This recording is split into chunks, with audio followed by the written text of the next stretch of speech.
Ek is Marco George van Portable en ek en Baren Liebenberg, Sakkie Liebenberg en Heinrich. Ons was goeie vriende, ons het altyd saam fiets gery. En op 'n spesifieke dag het Baren gaan fietsry en hy het so by 3 uur het hy deur die dorp gekom en ek het hom gewaar en ek het hom dopgehou soos hy afkom van Spaarse kant af terug na die 4-punt stop toe. En op pad by Pepstos toe Baren begin afslek en ek kon sien hier's 'n lorry wat ook afslek met sy remme en rattewisseling en hy het ook gewaar in sy agterkop dat die lorry gaan iewers draai met die afslek van hom en Baren het op die sypaadjie van waar hy gaan links draai het hy gaan staan en toegegee dat die lorry moet kom maar die lorry bestuurder het op daai oomblik nie besef of hy het gesien dat Baren daar staan en wag dat hy verbykom en hy het die lorry drywer het net begin te draai en hy het vir Baren van die pad af op die sypaadjie plat gedruk en daarvandaan net Baren onder die vragmotor beland en dit was nogal skokkend om dit te aanskou.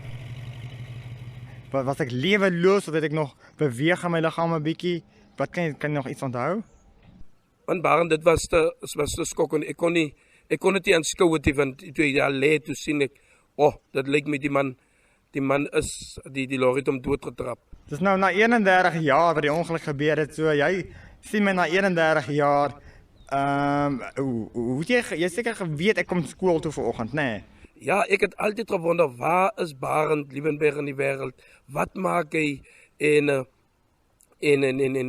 dit was altyd ons was vriende geweest, ons het saam fiets gery en met die tyd het ons maar uit die plek uit verdwyn of jy uit die plek uit gegaan, maar dit het my altyd bygebly dat hoe gaan dit met Baren Liebenberg? Ek sal like om weer te sien tot vandag toe dat jy Porto Primêr wat ou Willemsvallei is, dat jy daar vir ons kom besoek en dat ek ook kon sê dit was my goeie vriend Baren Liebenberg van Portable. Ai my vriend, baie dankie. Dit is so 'n geskenk dat ek jou pad met jou kan kruis en dat jy ook die Here dien, die Here liefhet. So saam weet ons in die ewigheid saam wees, vriende. En jy het ook 'n lewende getuienis dat die Here jou bewaar. Ek glo die Here het ook groot dinge vir jou gedoen, dat jy vandag ook so goed en gesond is. En baie dankie vir jou bereidwilligheid om die getuienis of jou deel te deel. En dit versterk net wat regtig gebeur het. Baie dankie vir jou tyd, hoor. Die Here sien jou Baren, né? Dankie. Sterkte vorentoe.